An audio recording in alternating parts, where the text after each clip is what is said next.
Welcome back to another episode. Today, we're going to dive into a question that I've been meaning to ask Nate for a little while. Nate, how about we just jump into it? Yeah, let's do it. Okay. You said something to me really interesting a little while back. You and I have kind of been working on some secret projects that we haven't revealed yet. That I think are going to be really helpful for school owners as we get to the end of 2022 and beyond. And we were talking about the amount of work it was going to take to realize these projects. And you said something really interesting. You said, Daniel, I've been at a point in my career where I was working 70-hour weeks, and I'm not going to do it again. That would actually be my personal definition of failure. And you said in the context of me saying, like, for us to realize this as quickly as possible, we might have to really put our nose to the grindstone. And you said that, and I thought the statement was interesting, but the question that came up for me was, why were you working 70-hour weeks?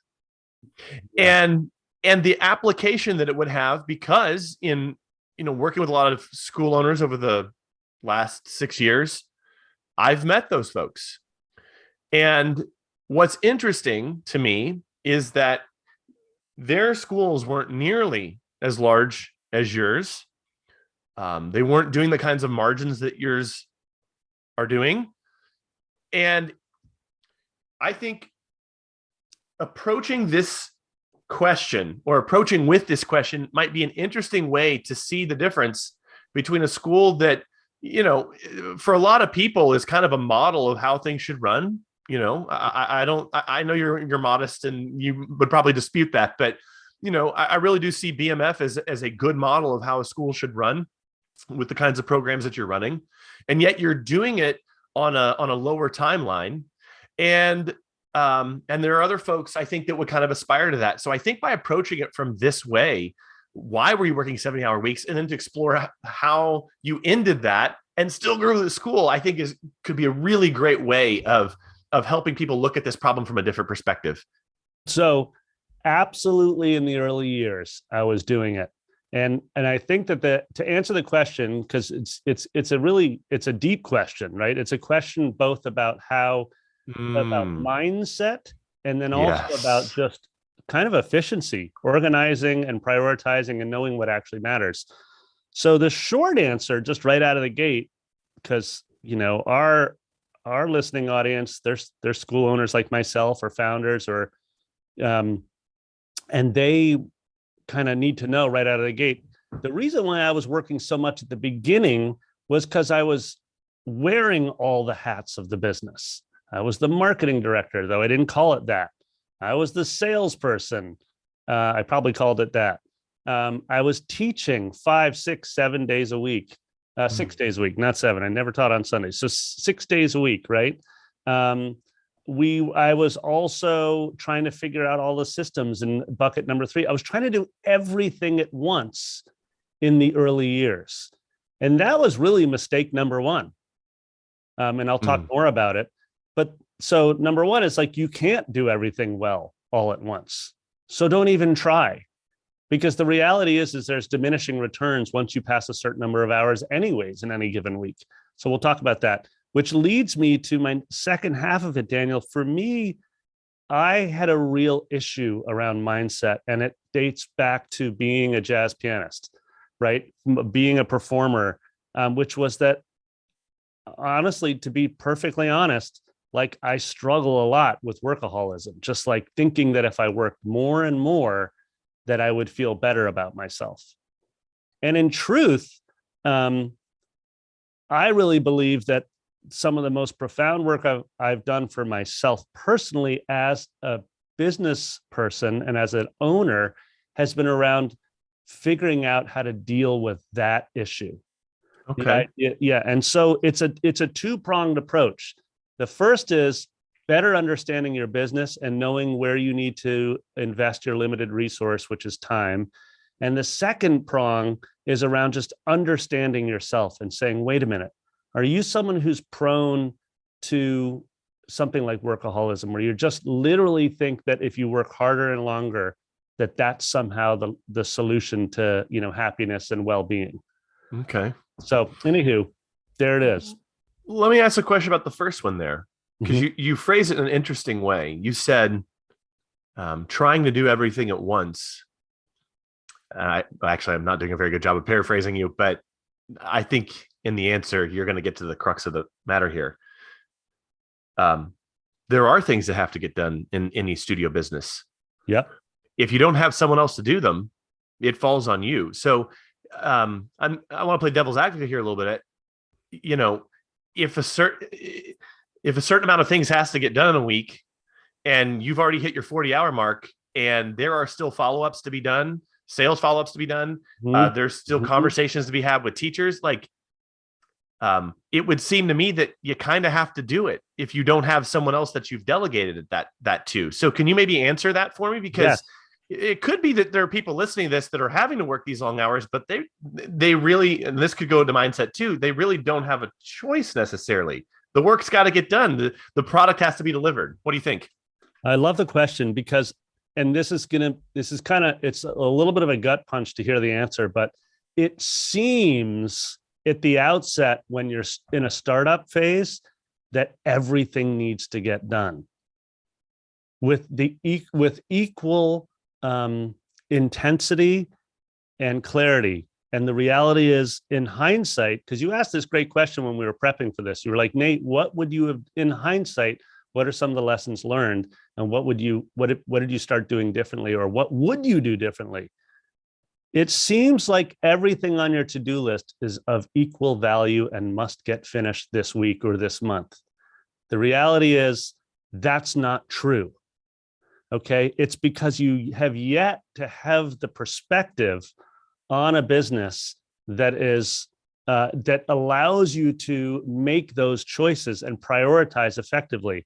So let me help here in hindsight, because I've been thinking a lot about the question since you posed it, Daniel, in anticipation of this.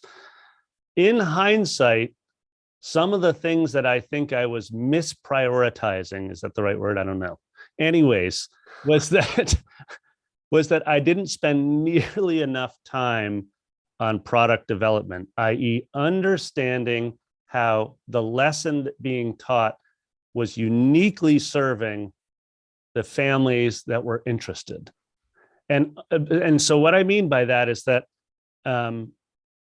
like, I did things where I immediately offered lessons on every instrument. That's the most ridiculous choice any school owner can ever make, right? Why would you offer every instrument at the outset if you don't have real clarity on what you're promising and how the product delivers that solution, right?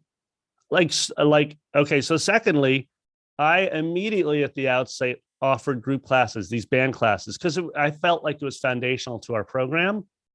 The problem is that here we were offering private lessons on every instrument, plus band lessons for all age ranges.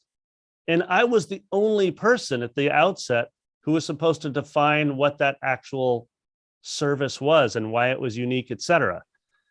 So I think there's a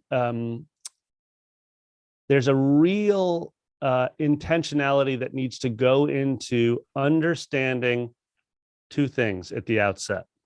And that's number one, know your customer really well. Develop relations. It doesn't matter if you have 10 piano students at the outset. Figure out what it is that you're doing in the studio that's so unique to serving those 10 families, and get to know those 10 families through conversations that really help you understand, like, oh, wait, they really are looking for this, and that's why they're coming to me. Okay. So now you brought up a point, Daniel. You're like, but wait, you've got other people knocking on your door. You've been listening to the podcast and you realize you need to start hiring teachers immediately. So you need to work on your hiring funnel. You have all these to-do list things stacking up. In hindsight, I would have spent more time in my first 2 years with fewer customers and learning how to serve them incredibly well before I said, okay, time to scale. Hmm. So that's So number. wait, Yeah.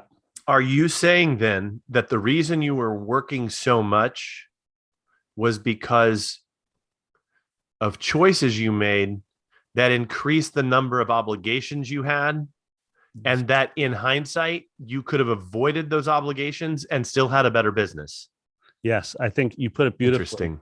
I made choices because I wasn't aware as a business person early on that with each choice, there's a consequence. For Yes. example, right? Yes. A very simple example, dude, was that I rented a dance studio around the corner and I started offering a band program in year one, Saturdays, and I was the teacher from 9 a.m. to like 6 p.m. all day Saturdays, teaching however many bands that was. I didn't even take a lunch break, dude. It was crazy. I had my little lunch box and my breakfast I'd bring. The point is that I made that choice because I was so excited to be delivering a program that took students and then put them in private lessons and then teamed them up in a band, etc. But I had no idea the actual number of obligations, to use your words, that I was committing to Yeah. just by renting that dance studio and enrolling a bunch of bands. You know, I didn't know how this was going to go, but of course it's going this way. But I'm thinking right now of studios that are enrolled in our group training or studios that are enrolled in our marketing training. Mm-hmm. And thinking about folks who have said like, oh, I just have so much going on. It's tough to get time to do this necessary work and then just thinking back to my own past and the idea of the power of our choices in two ways. One, boundaries. And this is where I think, my personal experience comes in. And that is, and this was kind of my unique mindset issue. And it was that I thought I was good at prioritization. I might maybe even need to go back and reevaluate that, reflect on that. Because when I was running both my studio and then building this business in the mid 2010s, yeah, I had an awful lot of ambition. So it didn't, quote unquote, feel like work, to do certain things. And so I basically gave the businesses a blank check on my time.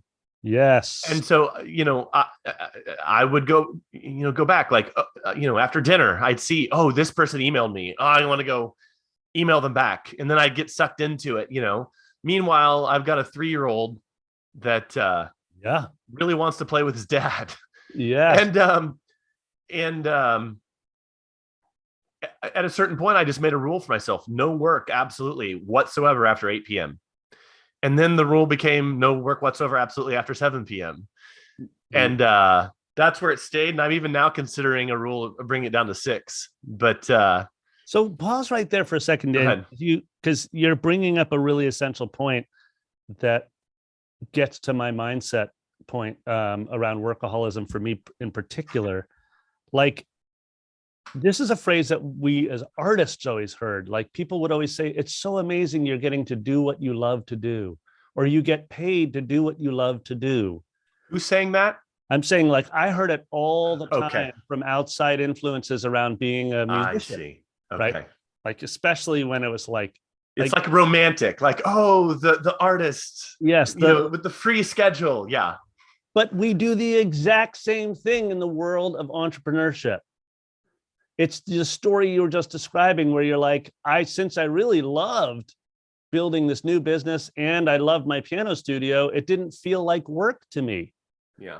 But the reality is, and this gets back to, I want to ask you about your pivot point when you made the choice to start reducing the number of work hours.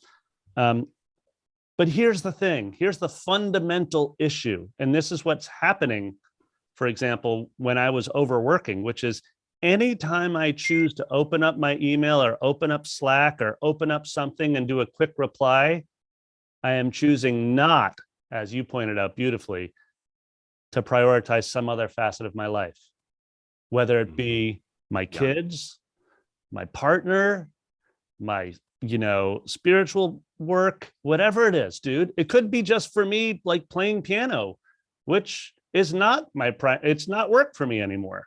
It's just a creative, lovely hobby. Sure, sometimes I do gigs, but that's not the point.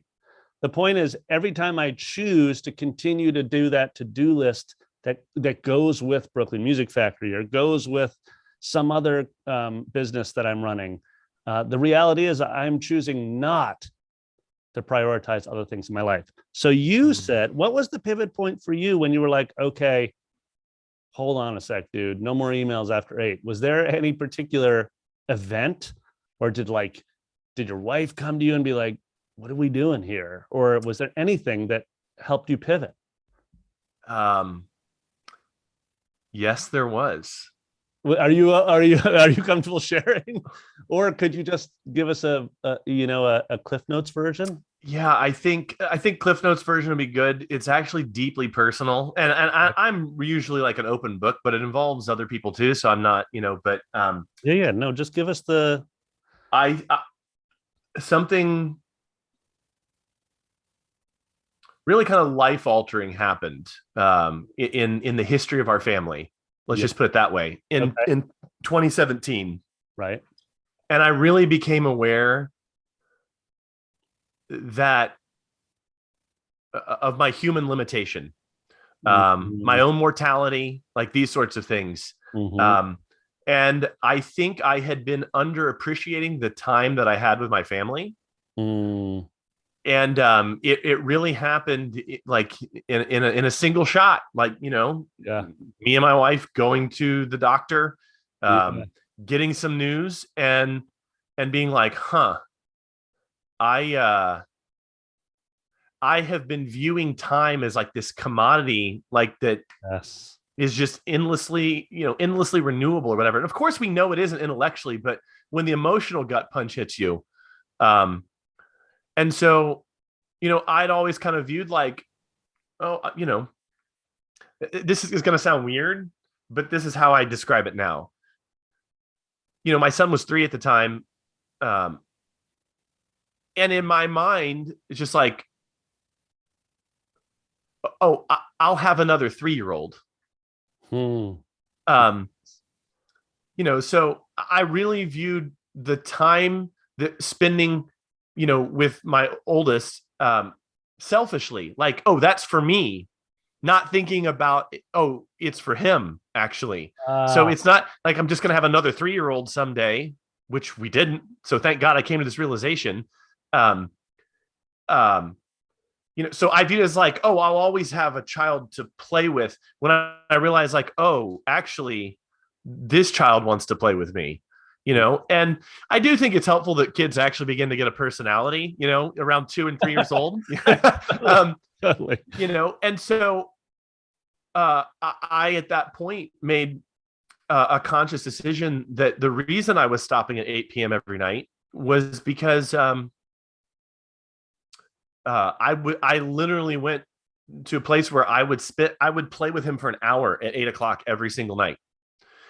And what's funny is, like, months later, my wife said, and I didn't see it, but my wife said, like, Daniel, you made this change and he's way different. He didn't used to talk about you during the day, because I'd lock myself in my office or I'd be in the piano studio. Yes. He said he didn't used to talk about you during the day. And like, all he talks about during the day now is what you did last night and what you guys are going to do tonight. Like, my own child didn't even really think about me that much. Just because I was absent. And now, I mean, like, and I think every parent probably says this, but just, I think the relationship between me and him now, I can't say definitively, but I think it has to be closer than most parents. I believe it. Like, we do so much stuff together now. Like, I literally take a walk with him every single day of the week, unless it's like crappy weather outside.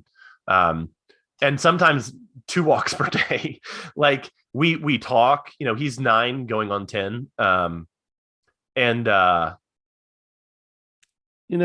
I maybe got us sidetracked here a little bit, and maybe this got too autobiographical, but wake up. We've only got one life. Yeah. And there's a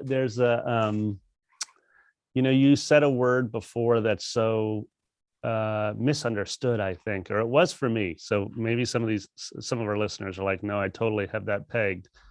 But you said, I considered myself to be extremely efficient. And so the efficiency word is so often manipulated as business owners. We think we can actually sort of do more with less time. I'm talking about, like, oh, if I'm just really efficient, I can get all 20 things on my to-do list done within the allotted time. And that's not what you're talking about right here. You're saying, I'm going to schedule what matters. Exactly. And I'm going to flip the script. I'm going to schedule what matters to the people that, I love, that are important to me from their view, right? Starting with your son. And I'm going to be honest, there's a bunch of people listening here, dude, that probably don't have kids. And they're like, well, how do I? And I think that's not your point. No, it's not. Everybody out there has real personal priorities that they're probably fitting in around their business. Yeah. Yeah. And I mean, I think there's two follow-up thoughts to that. The first one being that, it might not be a child, but I do think relationships are more important now than when I was younger. I have always kind of tended to be, the lonely cowboy in the saddle until about the last 5 years of my life, where I began to see the value of team and community more so than I had before. And that could just be a function of age. I don't know. But whether it's a child or a loved one or your family, your parents, siblings, adult siblings that maybe you don't talk to nearly, like, I do think relationships should be prioritized. But that leads me more to the second thing, which is, okay, let's maybe discount that for a second. I want to go back to something you said, like, really at the beginning. And it is prioritization. Because let's even take kind of the personal emotional realization I had that motivated a change for me. Even if I take that out of the equation, there were business decisions I made.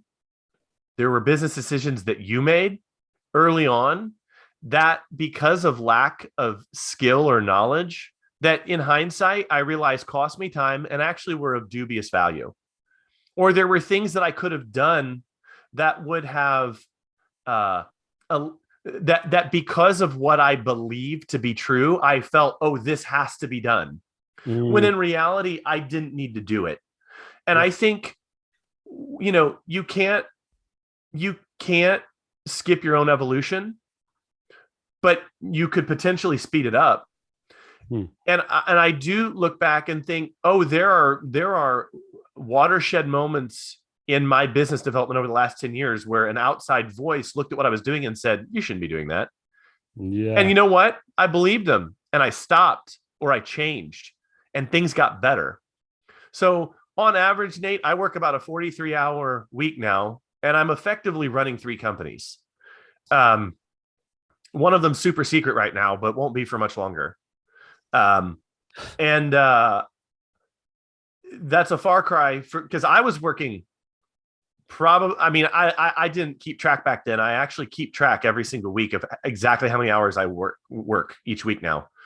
But back at the time when I came to this realization, I was making a bunch of dumb decisions.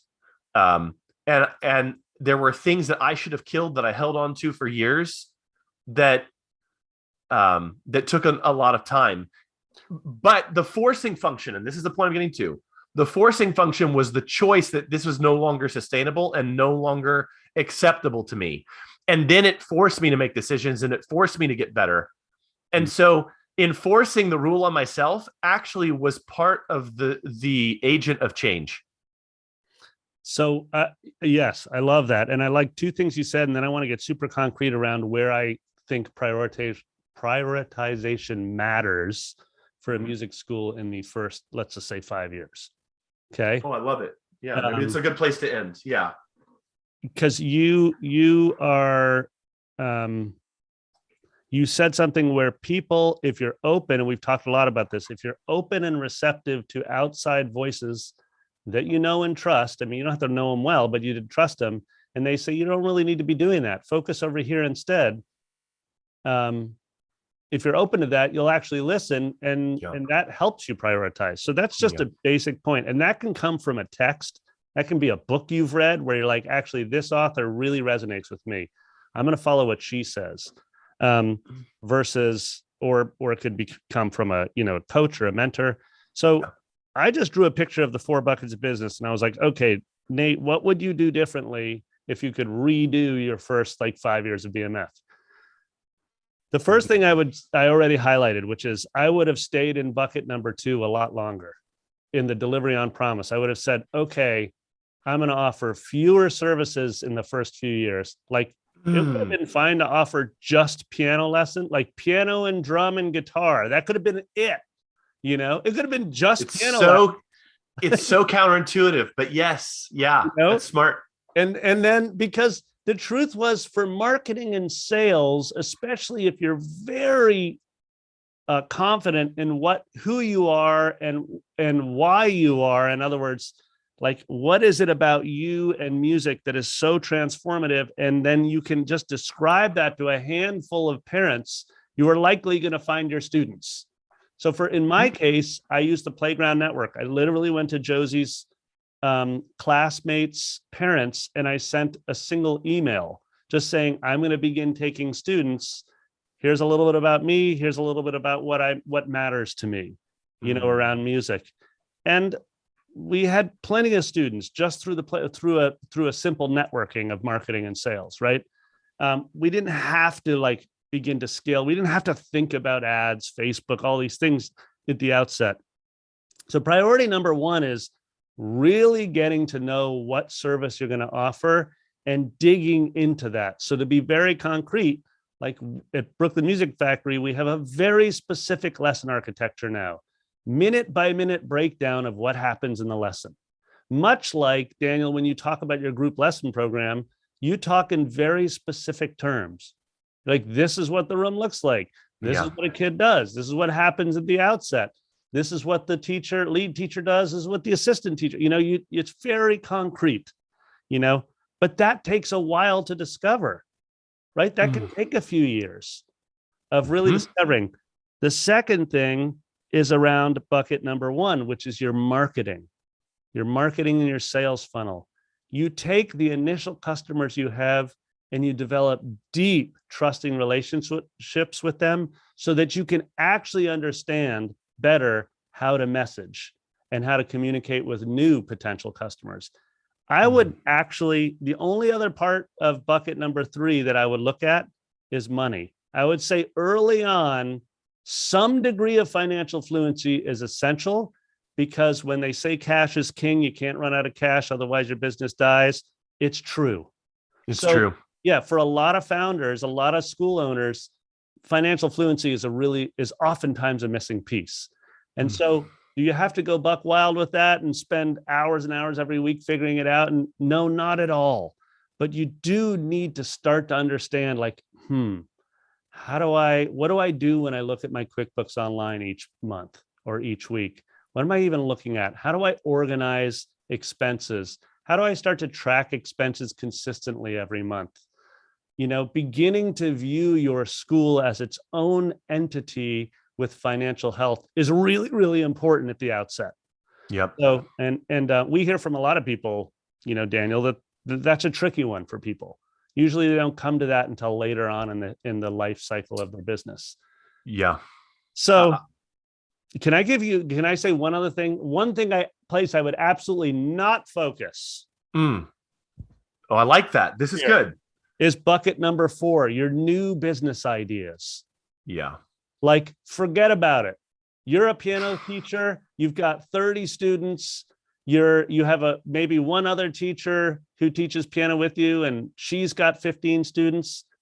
Forget about offering I want to hire 4 new teachers because people are calling and asking for a guitar lesson. Yeah. Don't go there yet. Just deprioritize. Stop with the new business ideas. Yeah. Just keep a journal of all kinds of new cool ideas you have. Some of the most relaxed school owners I meet are a school that's gone very, very deep on one or two or three programs. Like I'm thinking of a school owner in Virginia right now that 300 piano students. They never expanded out of piano. I love that. You and I recently talked to a school out in California where I think they have Like 500. 500 students, and like over 300 of those are piano, or maybe 200 of those are piano. And but they don't have multiple programs. It's all basically around group and private lessons, but they haven't, like they don't have the the preschool and then like the rock band program, and then we're doing this and this and this. Not to say that there aren't school owners that are relaxed that are doing that. I can think of a school owner in Atlanta who's probably listening to this right now that she added preschool classes early on, but on top of their private lesson and instruments, but they went really deep on it and made it a really successful, sought after program in their area. So I love the wisdom of limiting yourself. Yeah. And I wanted to highlight something else that was important to prioritize time, because you spoke to it about 10 minutes ago, which was that especially, I mean, always, but especially in those first 5 years, 5 plus, you're in a deep learning phase. So you're balancing your experiential knowledge, which is literally what's happening in your studio, what you're discovering to be true, and where you're failing, and saying, what did I do wrong with that family? Why did they quit? You're trying to discover through experiential knowledge. And then you're also absolutely going outside of you and looking for mentorship and guidance, whether it be from, like I said, from books that people recommend, or, just like business classes online or in person, or coaching or whatever. But you absolutely have to balance. And back to your earlier point, you book what matters. So don't think that just because you're reading a book, it doesn't count as work time. It is work time. Yeah. So if you're looking at trying to get your 70-hour week down to 50 hours a week, you're really going to have to make some tough choices. But one of the things you don't want to cancel out there is that 3 to 5 hours a week where you're just learning and research.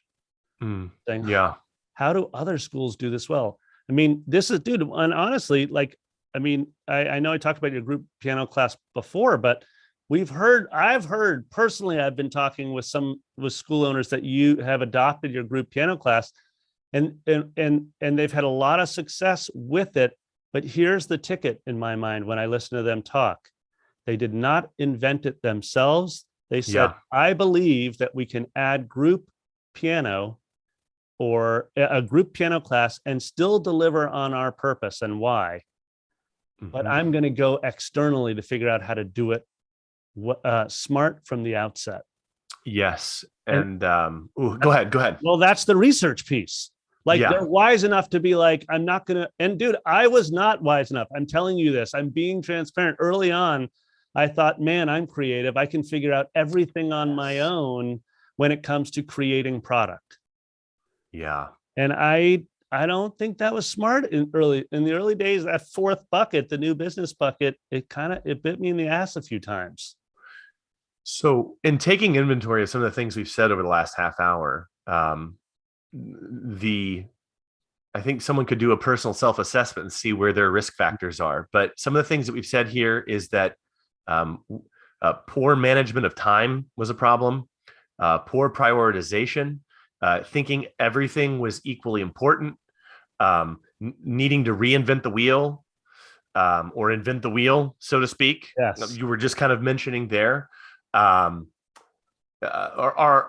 traps that we can fall into. And I'm not sure, I've known this is relevant. I haven't been sure where to insert this in the conversation, but maybe this will kind of be my final thought. It is surprising to me in doing work with studio owners over the years, especially one-on-one work, where in almost, and this isn't any particular type of school owner.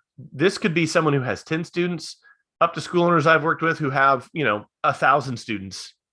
Mm-hmm. In almost every case where someone has felt overwhelmed, it's been very rare that I've asked this question and gotten any semblance of an answer. No, I'll just put it this way. I'm not surprised when they answer. I'll say, well, let me see your task list. They don't really have one. And or they've got like a to-do list and half it's in their head, half of it's in this document over here, that sort of thing. There's no central repository where they've got the definitive list of this is what I need to get done. I have to tell you, Nate, if I lived that way, I'd be crazy too. I do pretty intense planning once a week for 1 to 2 hours for the upcoming week. And towards the end of the week, this happens almost every single week. I start to feel out of control. Like I start to feel like, what am I doing? Like what's going on? And what's happened is I've gotten a little bit farther away from that planning. You drift. And well, I don't know for me if it's drift, but it's just like new because of the work, the situation has changed, which is actually good. Your work should feel that effective. Yes. If you're working on the right things. And so as I get towards Friday, things, maybe that's just the word used to describe it. Like things start to feel like a little bit hazier. Like what am I supposed to be doing? And now I know it's time to quit for the week. And then I come back Sunday night and I reassess everything that's come into my life in the last week. I reassess where projects are that I'm working on. And I come up every Sunday night with a definitive list of what I need to do this week in order. And it is, I trust it implicitly. And so when I wake up on Monday morning, there is no question I'm doing the first thing on that list, because if I don't, life will get out of control, because I made a decision at a point in time that this is the order in which things need to be done. And one of the things I do with clients, especially if they feel things are out of control, is like, I want you to write down everything that you feel like you need to be doing in your studio and in your life in general. I want you to put it on one list. And this is going to take some time. And then I'm going to go through it with you personally, and we're going to prioritize this thing. And it is shocking to me, all the nonsense that people write down on these lists. Like, you shouldn't be doing that. You shouldn't be that. You say you want this thing, you want this outcome. You want to grow by 100 students by the end of the year. And this is on your list. Get out of town. Yeah. And so kind of as a personal business coach to people, like, I'm not afraid to go to that level with someone and help them prioritize in that way. But I think, you talked about the efficiency and you said it's not just that, but it also does include that. And I know you weren't making an argument that it didn't, but that's kind of my side and my view of that thing is that I really feel like we could have just hit stop 5 minutes in when you said you're just not prioritizing the right things. That's why you're working 70 hours. It is so true. And we might have wrapped full circle here, but I think I dropped the mic on that right there. So maybe as a final question to you, and then the high level summary, the questions we asked were, why were you working 70-hour weeks? Did you think it was necessary? Maybe as like a final little summary sentence, could you just like briefly describe like what was it that that got it down for you? And I know that you've been elaborating on that, but what would be like the summary sentence? Like what was it that finally allowed you to get it down, your management time of the school down? What's that summary for you? Yeah, the summary for me is the following. I let go of my grip on all 4 buckets of the business. I said, you know what? I don't need to do everything perfectly right now.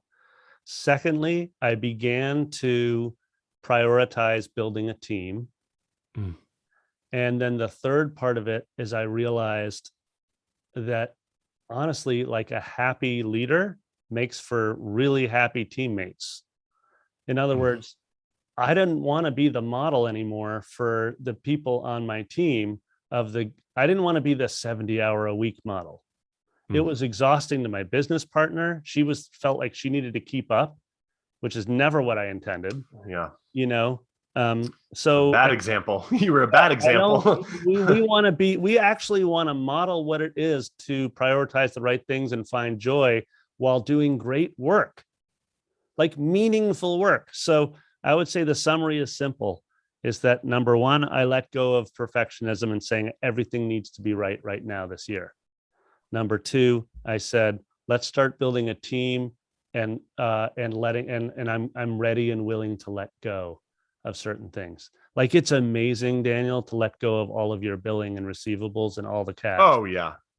We've talked about it before, but it's amazing to find someone trust, that's ready and willing to collect. Like, it's June 1st right now when we're recording this sucker.